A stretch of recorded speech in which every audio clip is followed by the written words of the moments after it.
నీ ప్రార్థన ఎలా ఉండాలంటే ఆ భక్తుడి తునాకలైపోయి కనపడకుండా పోయే వరకు నీ ప్రార్థన ఆపుకోవాలి. దేవుని స్తోత్రం. హల్లెలూయా. నువ్వు ఆపావంటే ఆ ప్రార్థన ఆగిపోతుంది. నువ్వు మర్చిపోతావు. ఏదో ఒక 4 రోజులు దాన్ని ఆపని తప్పించుకున్నావు. అమ్మయ్య కనుకుంటాం. ఈ 4 రోజులకు మళ్ళీ ప్రార్థన చేయి. అది మళ్ళీ ఆగిపోతుంది. తిరిగి నెక్కిపోతాం. దేవుని స్తోత్రం. ఒకవేళ 4 రోజులు టైం తీసుకున్నావా తీసుకో, కానీ నీ ప్రార్థన నూనె పొయ్యటం మానక, నీ ప్రార్థన ధూపం వేయటం మానక దేవుని పాదాల దగ్గర, నీ ప్రార్థన దేవుని సన్నిధిలో అంగలార్చక యాచన చేయక దేవుని బలిపీఠం చెంత చేరి నువ్వు ఎన్నడూ ఆ కన్నీరు విరవడం మానక ఖచ్చితంగా 4 రోజులు సమయించాడు కదా, దానికి ముందే ఫలాన్ని నువ్వు చూడగలవు. దేవుని స్తోత్రం. హల్లెలూయా. ఆశారాజు చూడగలిగాడు. 14వ అధ్యాయం చూడండి. 14వ అధ్యాయం చూడండి. 14వ అధ్యాయం చూడండి. 7వ వచనం చూడండి. చదవండి.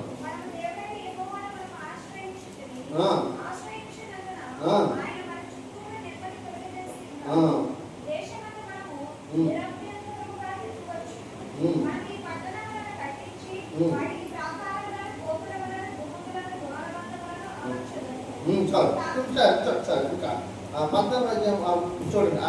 మొదటి 1 వచ్చిన అబియా తన పితరులతో కూడా నిద్రింపగా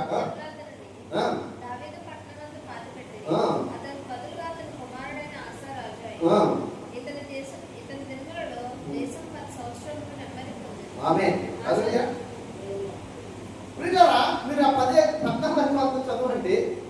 ఒక మహాభయంకరమైన 1000 సైన్యం దాని మీద వచ్చిందటండి వారి మీద. అప్పుడు అంటాడు, బలమ్మ లేని మాకు చదవండి. అక్కడ నుంచి అర్థమవుతుంది. 11వ వచనం చదవండి.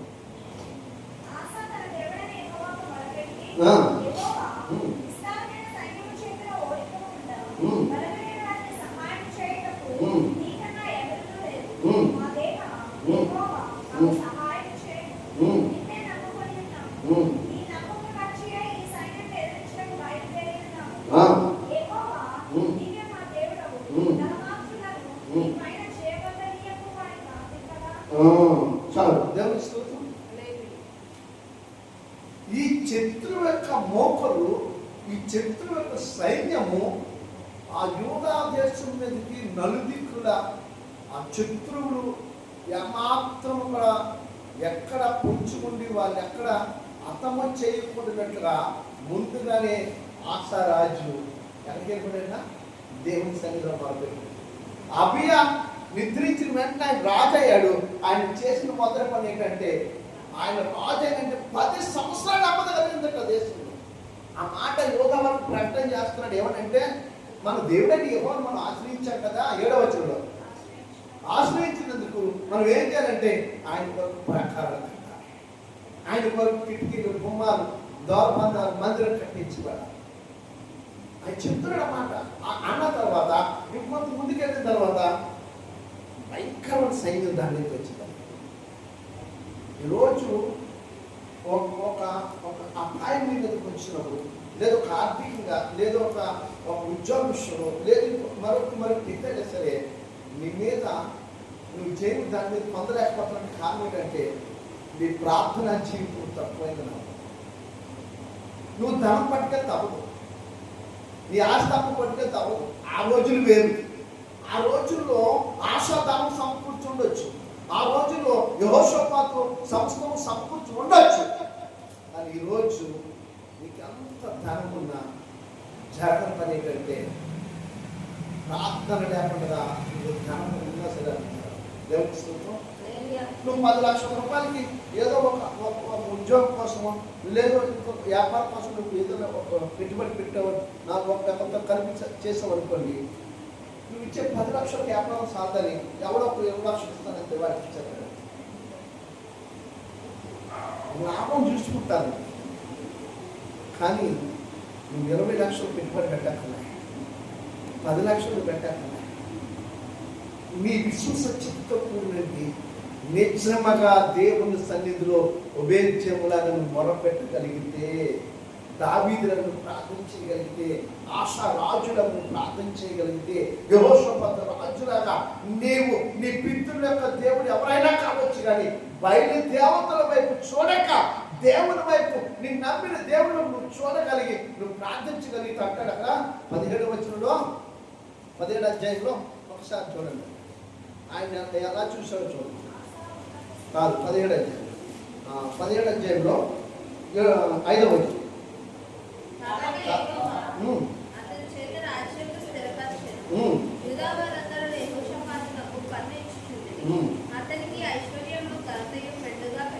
ఆమేన్. ఏం చేశాడట? ఫస్ట్ ఆఫ్ ఆల్ ఆయన ఏం చేసింది తెలుసా? తన రాజ్యాన్ని స్థిరపరచాడు. సో నీ నోటి మాటను స్థిరపరుస్తాడు దేవుడు. నీ ఉద్యోగం నీదని స్థిరపరుస్తాడండి. ఈ వ్యాపారం నీదని స్థిరపరుస్తాడు. ఈ పని నీదని స్థిరపరుస్తాడండి. దీనికి కారణం ఏంటంటే ఆయన చేసిన ప్రార్థన.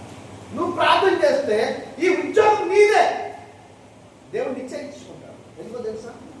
నువ్వు గోజాడుతున్నావు, నువ్వు విసుగ్గా ప్రార్థిస్తున్నావు, నీ బాధను వ్యక్తపరుస్తున్నావు, నీ కష్టాన్ని వ్యక్తపరుస్తున్నావు, నీ శ్రమ ఏదైనా ఎత్తుపరుస్తున్నావు ఆయన దగ్గర. నీకు అవసరం, నీకు ఆ ఉద్యోగం. కానీ దేవుడు అనుకుంటాడు, నువ్వు అడిగితే ఈ ఉద్యోగం నీకు అవసరం అని దేవుడికి తెలుసు కాబట్టి నువ్వు అడుగుతావో లేదో చూస్తాడు. హల్లెలూయా. ఆశారాజుకి అవసరం, యెహోషాపాతు రాజుకి అవసరం. అందుకే అన్ని విషయమందు మిండిగా దీవించాడు దేవుడి స్తోత్రం. హల్లెలూయా. అన్ని విషయంలో ఎక్కడ తక్కువ కాకుండా ఆయన ఏమంటాడు? 5వ వచనం ఏమన్నాడమ్మా? ఐశ్వర్యమును ఘనత. ఐశ్వర్యం అంతా ఎంత అవసరమో ఘనత కూడా అంత పేరు వచ్చేసింది. ఘనత అంటే యోధారాజు, ఆశారాజు అంటే గొప్ప పేరు గాంచేశాడట. అంత ఘనత ఇచ్చేశాడు. ఆ చుట్టుపక్కల రాజ్యంలో ఉన్నట్టు రాజులకు లేని పేరు ఆశారాజు ఇచ్చేశాడు. దేవుని స్తోత్రం. ప్రియులారా, ఉద్యోగం కోసం నువ్వు చేస్తున్న ప్రార్థన చూసారా? ఉద్యోగం వచ్చిందనగానే నీ చుట్టుపక్కల ఉన్న ప్రాంతం, నీ తోటి వారు కావచ్చు, నీ చుట్టుపక్కల వారు కావచ్చు, నీ బంధువులు కావచ్చు, నీ స్నేహితులు మారుమూగిపోద్ది. మన సహోదరికి ప్రార్థన ద్వారా దేవుడు ఉద్యోగం ఇచ్చాడు, ప్రభు నిలబెట్టాడు. ఇదే ఘనత. దేవుని స్తోత్రం. హల్లెలూయా. నువ్వు 10th క్లాస్ పాస్ అయ్యావు అనుకో, పలానా వ్యక్తి, పలానా సంఘ బిడ్డ, పలానా గ్రామంలో పలానా సహోదరి కూతురు, పలానా సహోదరి బిడ్డ ఫస్ట్ క్లాస్లో ఫస్ట్ ర్యాంక్లో మొదటి ర్యాంక్లో పాస్ అయిందట. దేవుడు తన తల్లి ప్రార్థన ఆలకించి, ఇది ప్రార్థన, తన సంఘ ప్రార్థన ఆలకించి. సంఘం తీరేమైపోయిందో తెలుసా? సంఘంలో ఎవరికైనా కష్టం వస్తే ప్రార్థించడానికి ఇష్టపడట్లే. నిజం చెప్తున్నాయి, మరి నిజం చెప్తే నచ్చదు, కానీ నిజమే చెప్తారు. లక్ష్మి గారికి ఆపద వచ్చింది, నలుగురు కూర్చొని ప్రార్థన చేయండి. నాకు ఆపద వచ్చింది, సంఘం కలిసి ప్రార్థన చేయండి. ఇంకొకరికి ఆపద వచ్చింది, బిడ్డకి వచ్చింది, యోలకు వచ్చింది, అభిగారికి వచ్చింది, బీబిగారికి వచ్చింది. చెయ్యండి ఫస్ట్. ఒకరినొకరు ప్రార్థన చేసుకోకపోతే ఎక్కడ వేసిన గొంగలే. మీ ఆత్మీయ జీవితాలు సంఘం గారు నేను చెప్పాను, మన ఆత్మీయ జీవితాలు అక్కడే వెలిగింపబడుతున్న వ్యక్తి, మండుతున్న వ్యక్తి ఒకేసారి ఏదో ఆపద హఠాత్తుగా తన మీదకి వస్తే ఆ మండి ఉన్న వ్యక్తి చల్లబడిపోతుంటే, ఆ దీపం మారిపోతుంటే చూసి పక్కగా వెళ్ళిపోతున్నవే కానీ ఆ దీపానికి కొంచెం గాలి రేపి ఇంకొంచెం మంట పుట్టించలా. నేనున్నానని భుజం తట్టి ప్రార్థన చేద్దాంరా సహోదరి, ప్రార్థన చేద్దాం రా అక్క, ప్రార్థన చేద్దాం రా అన్న అన్న పిలుపు అనేది సంఘంలో ఎవరికి? మరి ఎక్కడండి లక్ష్మి గారి సమస్యకు పరిష్కారం? విశ్వాసం ఉంది ఆవిడికి. పాస్టర్ గారు ప్రార్థన చేస్తారు, కానీ తన ప్రార్థన అంతా పేతురు గారు విడుదల పొందడం కారణం, విడుదల పొందడం కారణం సంఘం ప్రార్థన. ఈరోజు సంఘంలో ఒక బిడ్డ స్వాతంత్రంగా, స్వేచ్ఛగా, సంతోషంగా, ఆనందంగా, నెమ్మదిగా, విజయోత్సవంతో సంఘంలో సాక్షిగా నిలబడడానికి ప్రార్థన, సంఘ ప్రార్థన అవసరం. హల్లెలూయా. ఆ రోజులో యెహోషాపాతు రాజు సమకూర్చుకున్నవన్నీ వేరు, ఈరోజు మనం సమకూర్చుకుంటే ఉంటే నా చుట్టూ సంఘం ఉందండి, నా కోసం ప్రార్థన చేస్తాను. దేవుని స్తోత్రం. అదే అవునా కదా, అవునా కదా? ఏమి పక్కర్లేదు అక్క నువ్వు అన్నా, నువ్వేమి పక్కర్లే. ఒక 10 నిమిషాలు ఇచ్చి అన్నా, ఒక పావు గంట అన్నా, నా పరిస్థితి ఇదన్నా, తెలుసు కదా నీకు మన పరిస్థితి ఇద్దండి. ప్రార్థన చేద్దాం, నువ్వు భుజం తట్టలేకపోతున్నావే, ప్రార్థన చేద్దాం, రెండు నువ్వు పిలవలేకపోతున్నావే, పిలిచి మోకరించి ఒక పావు గంట అరగంట ప్రార్థన చేయగలిగితే తన ప్రాణం తప్పలేని పద్ధతి, తనకు నెమ్మది దొరుకుతుంది. 10 సంవత్సరాల నెమ్మది కలిగిందట ఆశారాజు దేశంలో. 10 సంవత్సరాలు ఎలా కలిగింది బాబు అంటే ఆయన అంటాడు, మన దేవుడని యెహోవాను ఆశ్రయించినందున.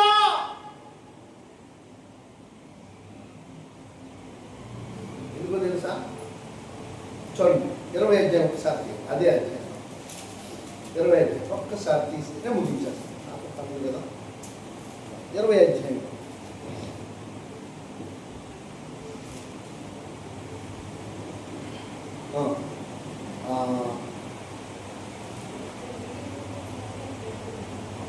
పదహారు 17 చదువుకుని వచ్చిన తర్వాత, రేపు వారి మీదకి పోవుడి, వారు జీజోని ఎక్కువ మార్గమందు వచ్చేది, మీరు ఎక్కువ అరణ్యమందు ఎరువేరు అరణ్యమందు ముందరనున్న వారు వారు కలుగుదురు. ఈ యుద్ధంలో మీరు పోట్లాడవలసిన నిమిత్తము లేదు. యోధావారులారా, యెరూషలేము వారులారా, మీరు యుద్ధ పంక్తులు తీర్చి నిలవబడి మీతో కూడున్న యెహోవా దయచేయు రక్షణ చూచెదరు. భయపడుకుడి జడియుకుడి, రేపు వారి మీదకి పోవుడి, యెహోవా మీతో కూడా ఉండేను. ఏమైందన్నా చాలా మంది ఏమన్నానండి, మీతో దేవుడు నమ్మితే వీడు ఒక్కరు ప్రార్థన చేస్తాం. దేవుని స్తోత్రం. ఇంకేమి లేదు, ఇందులో మార్పు ఏమి లేదు.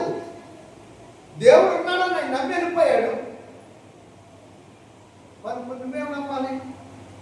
నాతో నా దేవుడు ఉన్నాడని నువ్వు నమ్మి అదే స్థలంలో, అదే ప్రాంతంలో, నీ గదిలో, నీ ఇంట్లో, అది హాల, వరండా, బాత్రూమా, మనకు పదున్న ప్రాంతం ఎక్కడైనా కావచ్చు, అవకాశం ఉన్న చోట మోకరించు, గోలేసు, లేదా ఒక ఆఫీసులో మోకరించు ప్రార్థన. ఆయన మీతో గొడవ ఉన్నాడు. ఒక యెహోషాపాతుతో కాదు, యోధావారితోనే కాదు, ఇశ్రాయేలు ప్రజలతోనే కాదు, దావీదులోనే కాదు, మోషేతోనే కాదు, ఈ రాత్రి దేవుడు నిన్ను దాటిపోకుండా ఉన్నాడు. హల్లెలూయా. నువ్వు నమ్మితే ఈ రాత్రి దావీదును దాటిపోలేని దేవుడు, అబ్రహామును, ఇస్సాకును, యాకోబును దాటిపోలేని దేవుడు, ఈ రాత్రి మోషేను దాటిపోలేని దేవుడు నిన్ను దాటిపోవునా? నిన్ను దాటిపోనంటే భక్తుల కుమారుడు దాటిపోయాడా? రక్తస్రావం గల స్త్రీని దాటిపోయాడా? పక్షవాయు గర్భం మంచం మీద పడి ఉన్నవాడు దాటిపోయారా? యోహాను, పేతురులు ఆ శుద్ధాత్మ దేవాలయం కుమార్ని ఆ నడువంగిపోయిన వ్యక్తులు దాటిపోయాడా?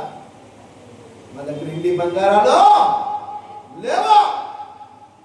రాత్రి నీ దేవుడిని యెహోవా నిన్ను దాటిపోకుండా ఉండాలంటే నీకు కావాల్సింది ఏంటో కన్నీళ్లు విడిచి మనసారా, హృదయమాన నీ పాప, దోష, శిక్ష, నేరం ఒప్పుకొని అయ్యా రక్షణ పొంది ఇవన్నీ విడిచిపెట్టాను, నా అపరాధములను వెంచమని సెలవు ఇచ్చావు కదా, అవి జ్ఞాపకం చేసుకున్నావు కదా, నీ సిలువ మరాడు మీద విసిరివేసి ఈ రాత్రి నా కష్టం ఇది, నా బాధ ఇది, నా వ్యాధి ఇది, నా సమస్య ఇది, ఈ గొడ్డు సమస్య దయచేసి నాకు వేరే దిక్కు లేదు,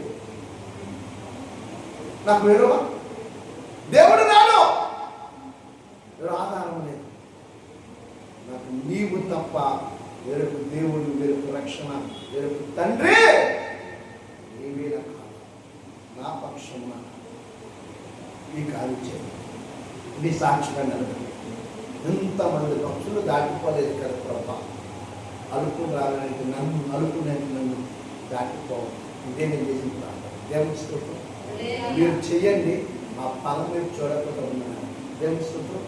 దేవుని మహాప్రభు మనందరికీ తోడై నడిపించి ఆశీర్వదించి దీవించును గాక. ఆమేన్.